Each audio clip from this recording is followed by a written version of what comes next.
Hello everybody, it's August the 23rd, 2024 out here in this quasi-jungle environment that I call my backyard. Yeah, don't judge me too hard, please. I want to talk about passion fruit today, and here in northeast Texas and a lot of other areas of this area of the states have this wild passion vine that we call maypop, and most of the flowers aren't open right now because it's heat of the day, but you see some there that have already been spent.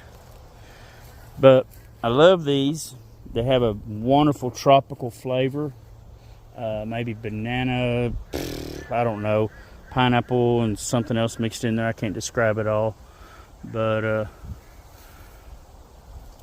anyways, I'll show you. They pop up everywhere in my yard. Once the root system gets established, it just travels everywhere. But you can see we've got some on a trellis here. And they're just everywhere. I did open one up to show you the seeds. I dropped some a while ago, but got 2 seeds left.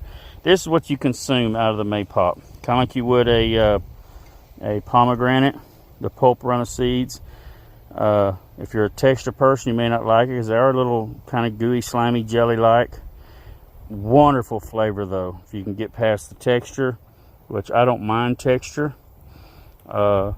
Sometimes the seeds are kind of like grape seeds, that they have a lot of micronutrients and stuff in them that are good for you, so it doesn't hurt, and they crunch up pretty easily, and that'll give you a little crunch if you like that, but it does take away some from the flavor of just the pulp.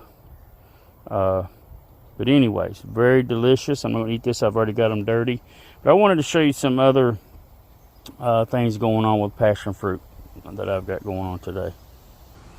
One thing I did fail to mention on them passion fruits is that really kind of like a persimmon, it's one of them fruits that you don't really partake in until you would think that they're ruined. The outside is all dry and wrinkled up, maybe discolored from going to yellow from green, and the more you let them sit like that, then the sweeter the sugars become. They can be ripe, but you eat them a little early and they're kind of tart.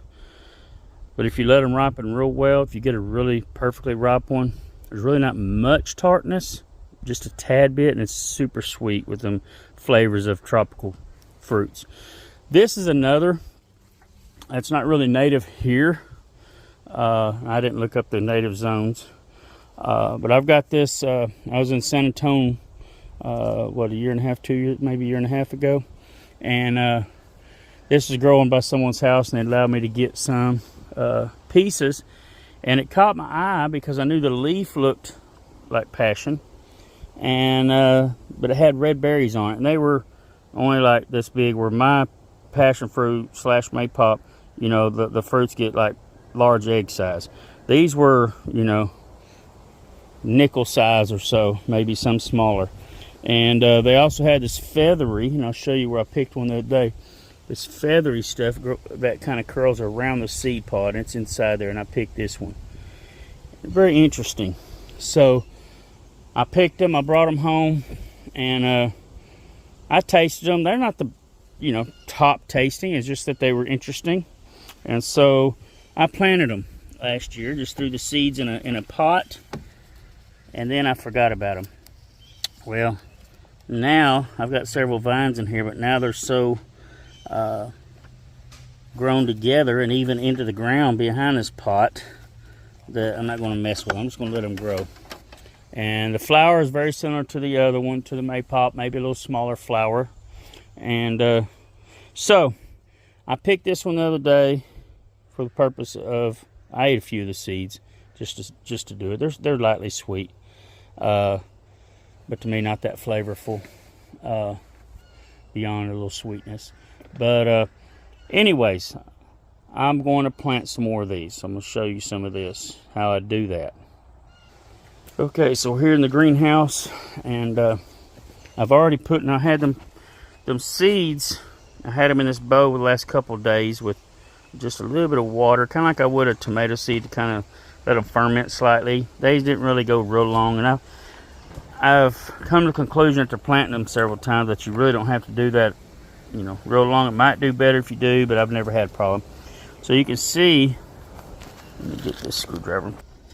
Whoops, sorry about that. I'm gonna hit the reverse lens of my phone. Right here. And I like to do what I call community planting.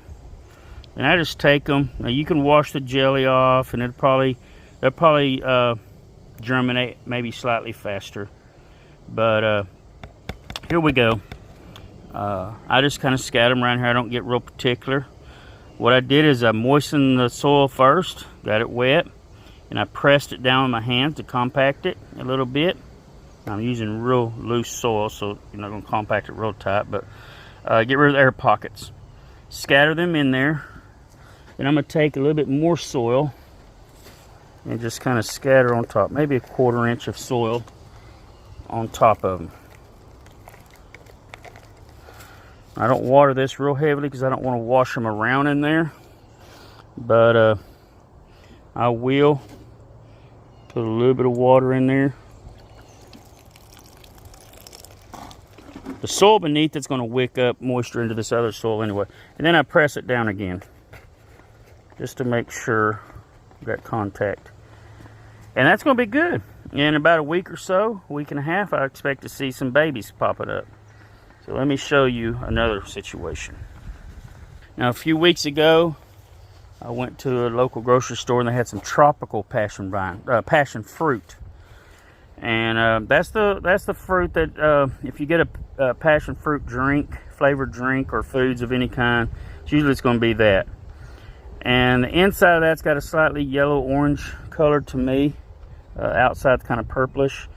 And it even has, to me, and even I'd let my daughter taste it, it's a whole different flavor than our native stuff here. It's more of a citrusy, almost orangey flavor. Very delicious. And so I did, just like I did them up there a while ago, I did the same thing in this pot. And so now you see that they are popping up.